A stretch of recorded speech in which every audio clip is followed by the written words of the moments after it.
खास पेशकश एमएलए हो तो ऐसा में एक बार फिर आप सभी का बहुत बहुत स्वागत है। मैं हूं अनामिका पांडे और मैं हूं कविता शर्मा। साथ ही हमारे साथ स्टूडियो में मौजूद हैं अनिल आर्य जी, जो कि इस कार्यक्रम में एक विश्लेषक और जज की भूमिका में है। अनिल जी, आपका स्वागत है। Thank you.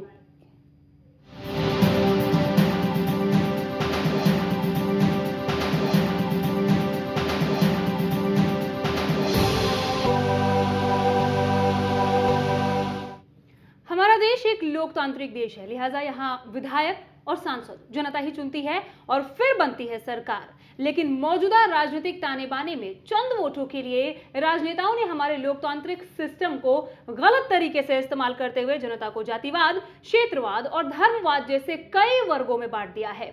ऐसे में सबसे बड़ी जरूरत है मौजूदा सियासी तंत्र को बदलने की, और ये तभी संभव है जब नेतृत्व बदले, स्वच्छ छवि के बेदाग और कुशल नेता सामने आए। एमएलए हो तो ऐसा कार्यक्रम ऐसी ही एक कोशिश है जिसकी सफलता जनता की भागीदारी से ही मुमकिन है।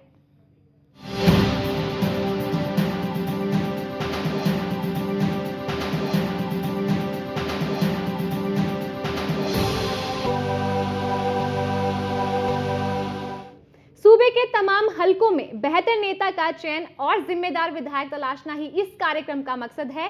इस कार्यक्रम के जरिए 2 चरणों में एमएलए के बेहतर विकल्प तलाशे जाते हैं। पहले चरण में उम्मीदवारों की प्रोफाइल 11 मापदंडों पर आंकी जाती है, जबकि दूसरे राउंड में पहुंचने वाले टॉप 6 उम्मीदवारों को गुजरना होता है जूरी की कसौटी से, जिसके बाद सबसे ज्यादा अंक हासिल करने वाला उम्मीदवार कहलाता है एमएलए हो तो ऐसा।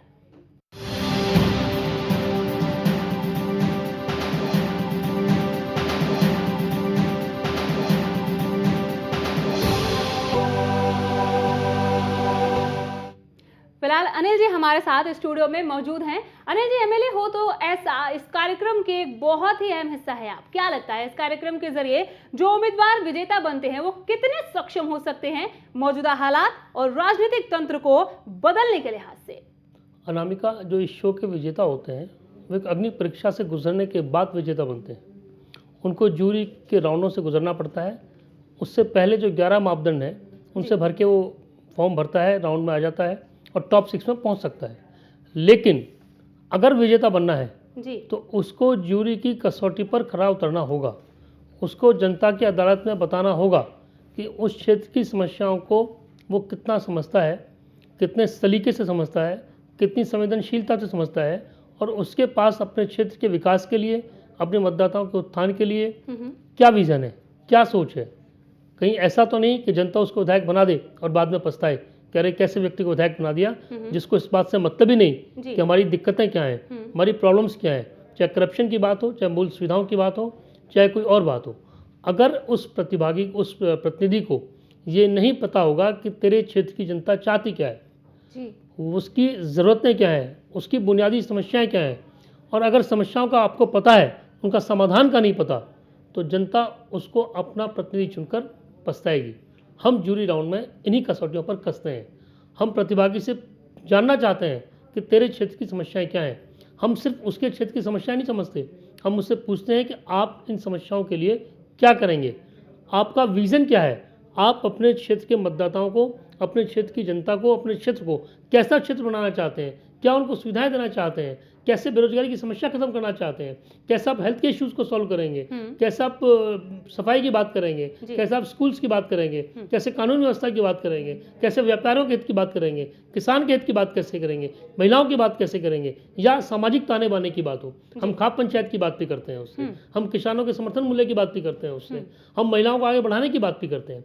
इन तमाम विषयों पर जब जूरी सवाल पूछती है तो उससे उस प्रतिभागी का, उस नेता का जो विज़न है वो सामने आता है। उसके तार्किक ढंग से विश्लेषण करने की क्षमता का पता चलता है। ये पता चलता है कि वो उन समस्याओं के प्रति कितना संवेदनशील है, क्या उन पर कोई चिंतन मंथन करता है या नहीं करता, या उसको पता भी है कि नहीं है। कहीं ऐसा तो नहीं कि वो सिर्फ सतही हो जी। जब इतने कड़े पैमानों से गुजरता है, इतनी कड़ी कसौटियों से गुजरने के बाद कोई विजेता बनता है, वो तभी बनेगा जब उसमें ताकत होगी, ये समझबूझ होगी, ये सक्षम होगा उस तंत्र को बदलने की, व्यवस्था को बदलने के लिए। अगर वो सिर्फ व्यवस्था परिवर्तन की बात तो करता है लेकिन व्यवस्था है क्या उसको पता ही नहीं है तो व्यवस्था नहीं बदलेगा। लेकिन जो विजेता बनता है उसको पता होता है तभी विजेता बनता है। इसलिए हमको लगता है कि जो व्यक्ति यहाँ से चुन के जाता है, विजेता बन के जाता है, जब अपने क्षेत्र में जाएगा तो जनता के भाग्य को बदलेगा, क्षेत्र की व्यवस्था को बदलेगा और पूरे तंत्र को बदलेगा। बिल्कुल, इस कार्यक्रम की तमाम प्रक्रिया काफी पारदर्शी है और लोगों का भरोसा लगातार बरकरार रखना इसी पारदर्शिता का नतीजा है। बहरहाल दर्शकों को बता दें कि इस कार्यक्रम में हम उन्हीं लोगों की समीक्षा कर सकते हैं जिन्होंने इस कार्यक्रम में भाग लेने के लिए आवेदन किया है, लेकिन यह भी तय किया हो कि जो उम्मीदवार इस समीक्षा में सफल होंगे उनकी कार्यकुशलता वाकई में बेहतर होगी, यानी उनमें वाकई यहां तक पहुंचने की काबिलियत होगी।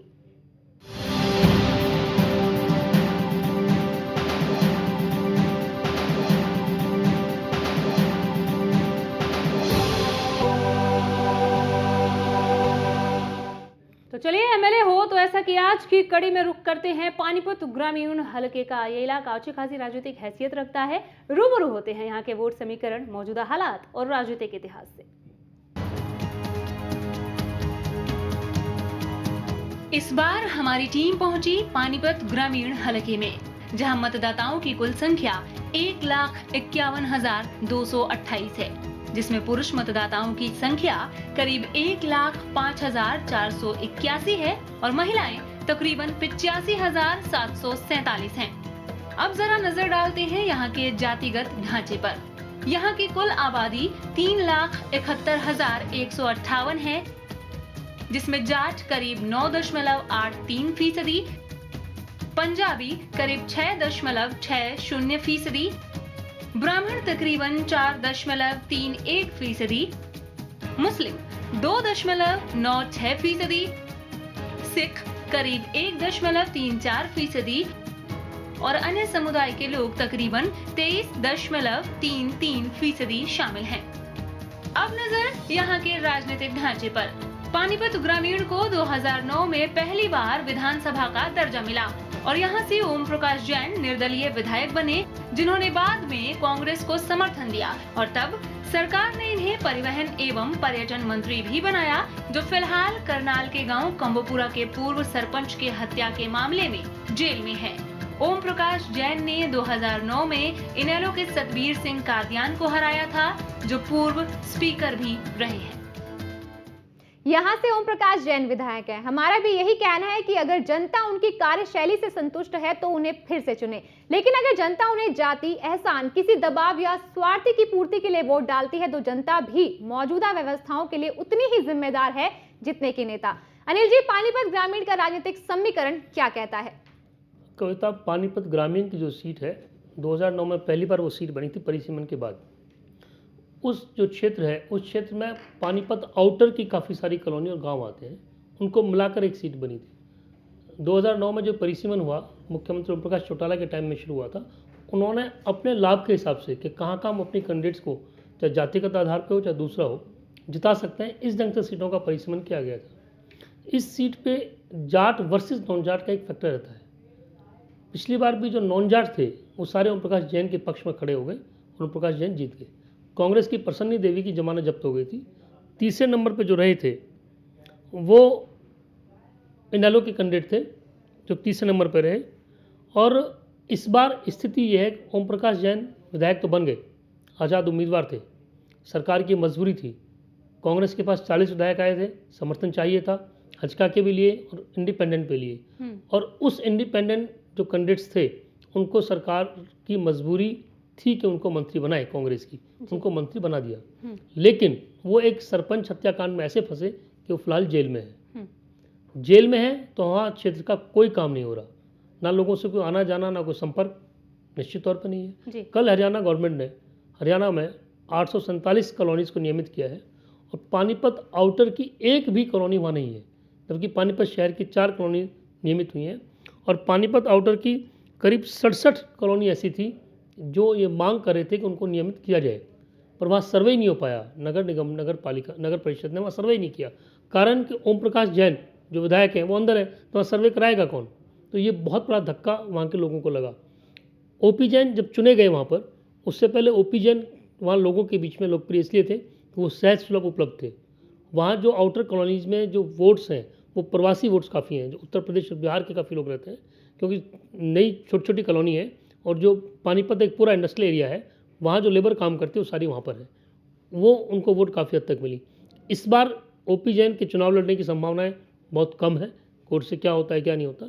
कांग्रेस की टिकट, भले ही कांग्रेस की हालत खराब लग रही हो, पर कांग्रेस की टिकट के लिए पूरी मारामारी है। और इनेलो वहाँ पिछली बार सत्यवीर कादियान जो स्पीकर थे इनेलो के, उनकी पत्नी बिमला देवी वहाँ से लड़ी थी। इस बार कादियान खुद लड़ सकते हैं, उनकी पत्नी लड़ सकती है, उनका बेटा वो कोई चुनाव लड़ सकता है। और बड़ा इंटरेस्टिंग ये होगा कि जाट वर्सेस नॉन जाट का फैक्टर वहाँ इस बार फिर कितना काम करता है, क्योंकि लगभग वोट बराबर है। पिछली बार 3 जाट खड़े हो गए, 1 नॉन जाट था, नॉन जाट जीत गए। ओपी जैन उनकी बरादरी की, उनकी जाति की जो वोट थी मुश्किल से 2000 होंगी, फिर भी जीते। और ध्रुवीकरण जो वोटों का हुआ उस वजह से जीते। इस बार क्या होगा देखना रोचक होगा। ओपी जैन मैदान में नहीं है, नया कौन कैंडिडेट उभर के सामने आता है। भाजपा की वहाँ मुश्किल है, अगर भाजपा भाजपा गठबंधन बना रहता है तो भाजपा के वहाँ उम्मीदवार की संभावनाएं ज़्यादा है कि उतरेगा। जीतेगा कौन, वक्त बताएगा। जी अनिल जी, लगे हाथ थोड़ी चर्चा बजट सत्र पर भी कर लेते हैं, जिसकी अवधि महज 6 दिनों की है। इसमें क्या बहस होगी और क्या चर्चा? 6 दिन में क्या बहस और क्या चर्चा। हरियाणा विधानसभा के जो सत्र हैं बड़े छोटे छोटे सत्र हो रहे हैं। कांग्रेस इस वक्त पूरी तरह से संकट में घिरी हुई है, विपक्ष आक्रामक है और विपक्ष में भी खासकर इनेलो के विधायक बहुत ज़्यादा आक्रामक हैं। जब से ओम प्रकाश चौटाला, अजय चौटाला और इनकी पार्टी के लोग जेबीटी शिक्षक भर्ती मामले में सीबीआई कोर्ट ने जेल में डाला है, उनके खिलाफ फैसला दिया, तब से इनेलो और ज़्यादा आक्रामक हुई है। और इनेलो ये समझाने की कोशिश पूरे प्रदेश को कर रही है कि ओम प्रकाश चौटाला या अजय चौटाला ने कोई भ्रष्टाचार नहीं किया, वो तो लोगों को नौकरी देने के लिए, युवाओं को नौकरी देने के आरोप में जेल गए और कांग्रेस ने षड्यंत्र करके फंसा दिया। इनेलो ने अब सीडी जारी की है, लगातार सीडी जारी हुई है। लोकायुक्त ने रामकृष्ण फौजी के मामले में सरकार को झटका दिया।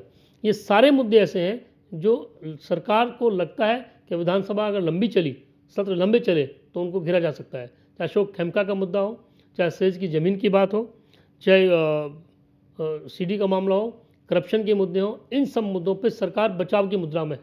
और मुझे लगता है कि इतने छोटे अवधि के सत्र लाकर वो जो एक कानूनी संवैधानिक तौर पे ज़रूरी होता है वही काम होंगे, बाकी कुछ काम नहीं होगा। यही वजह है कि कांग्रेस डरी हुई है, सहमी हुई है, इसे सत्रों को छोटा छोटा कर रही है। जी, कांग्रेस डरी है, सहमी है, शायद ये एक रीजन है कि सत्र को इस बार छोटा कर दिया, लेकिन गर्मा गर्मी का माहौल पूरी तरीके से बना ही रहेगा। यहाँ रुकेंगे एक छोटे से ब्रेक के लिए, जल्द वापसी होगी।